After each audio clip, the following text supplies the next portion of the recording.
Hi everyone, welcome back to my channel. আজ আমি তোমাদের সাথে শেয়ার করব আমের চাটনি।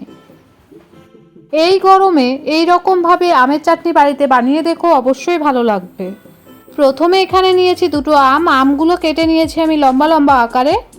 তারপর এখানে নিয়েছি শুকনো লঙ্কা, 5 ফোড়ন ও তেজপাতা। এরপর নিয়েছি 100 গ্রাম চিনি। আর একটি ভাজা মশলা তৈরি করার জন্য নিয়েছি শুকনো লঙ্কা, মৌরি, গোটা ধনে, গোটা জিরে।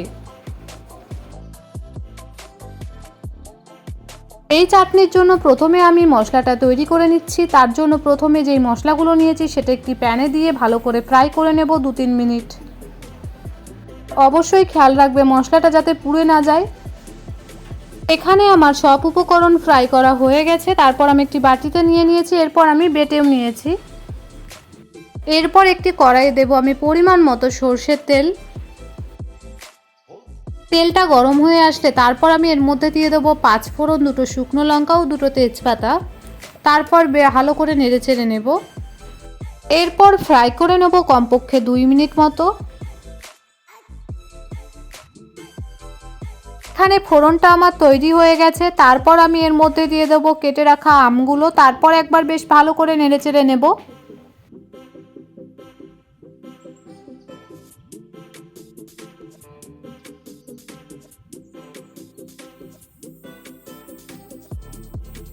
পর ফ্রাই করে নেব 3-4 মিনিট মতো।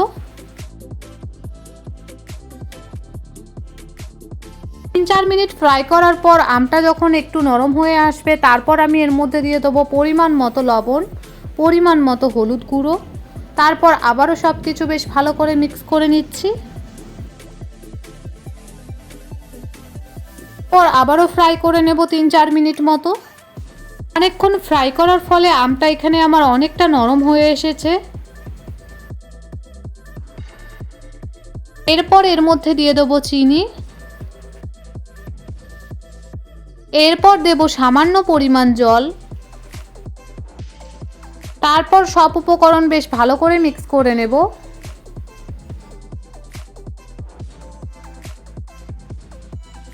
আর খেয়াল রাখবে যাতে আমগুলো ভেঙে না যায়। এরপর ফুটিয়ে নেব কমপক্ষে 4 মিনিট মতো।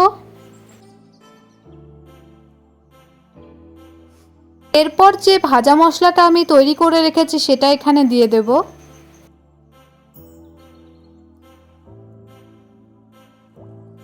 এই ভাজা মশলাটা দেওয়ার পর আবারও 2 মিনিট মতো ফুটিয়ে নেব। এই আমের চাটনি আমার তৈরি হয়ে গেছে। আমি গ্রেভিটা ঠিক এই রকম রেখেছি। তারপর একটি পাত্রে তুলে নিলাম। তোমাদের যদি এই রেসিপি ভালো লাগে তবে লাইক, কমেন্ট, শেয়ার, সাবস্ক্রাইব করবেন।